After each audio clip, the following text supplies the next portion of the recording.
She stands still, with her body facing the window. A silent stance, in a quiet room, as rain taps rhythm against the glass, a lullaby for the lost. Outside, the city sighs beneath night's weight, flashing blue and red sirens in the distance like the world is always rushing to save someone but never her. She watches the water trail down the window, each drop tracing a different life she didn't get to live. She doesn't cry, not anymore. The tears dried up when trust became dangerous and love became a locked door with no key left in sight. Her phone sits like a stone beside her. No messages, no missed calls, no names she dares to trust anymore. They always left.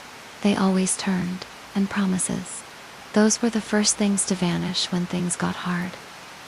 She learned to survive on silence and her own strength, though it often felt like walking barefoot across broken glass, smiling so no one would look too closely at the blood beneath.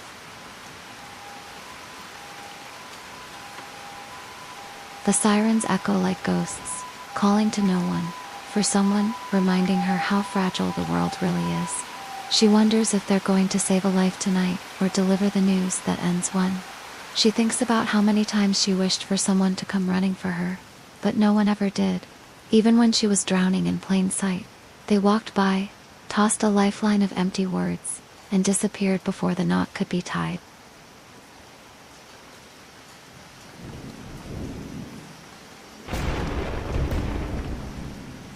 Where do I go from here? She mouths the words to the rain, as if the storm can speak back. She wants a sign, wants something more than shadows and silence. She wants the kind of voice that cuts through the noise and says, "You're going to be okay." But the sky doesn't answer. It only weeps in steady rhythm, and she's left to wonder if healing is something you find, or something you create when the world gives you nothing. She sees herself in the reflection, tired eyes, clenched jaw, a face older than her age. She's been through too much for someone still learning what it means to be whole. But somewhere in those eyes, there is still fire, faint but flickering. It's the part of her that hasn't given up, the part that says, "I've survived this far, why stop now?" There's a voice inside her, soft, quiet, but stronger than the storm. It whispers, "You are not weak for needing help. You are not broken for being alone. You are not worthless just because others failed you. You are still here, and that means everything." That voice doesn't come from the world.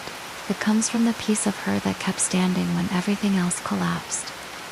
She places a hand over her chest and feels the steady beat beneath her ribs, proof she's still alive, proof she can begin again. "I don't need them," she says, not out of bitterness, but from a place of quiet truth. "I don't need to be saved. I need to believe in myself. That's how I move forward." And just like that, a seed of something new takes root. Self-trust. She doesn't rise like lightning. She rises slowly, like dawn, like breath, like healing that takes its time. She still hurts, but hurt doesn't mean hopeless. She still doubts, but doubt doesn't erase progress. She opens the window a crack, lets the rain touch her fingers, and whispers to the wind, "I may be alone, but I am not lost. I am learning how to be found, by me." She begins to write again, not text messages to people who vanished, but letters to the girl she once was. She begins to walk again, not toward anyone else, but toward herself. She builds boundaries, holds her head higher, forgives herself for the time she spent waiting for someone else to fix her. She doesn't need fixing. She needs freedom.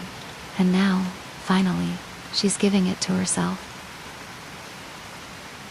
One day soon, the rain will stop, the clouds will lift, and the light will pour in through the same window where she once sat, lost and hurting. And she smiles. Not because it's easy now, but because she made it. The girl who had no one, found the fiercest ally within. The girl who couldn't trust, learned to trust her own strength. The girl who stood still in the storm, is now moving, step by step, into a life she's building with her own hands. Better days are coming, and this time, she'll be ready.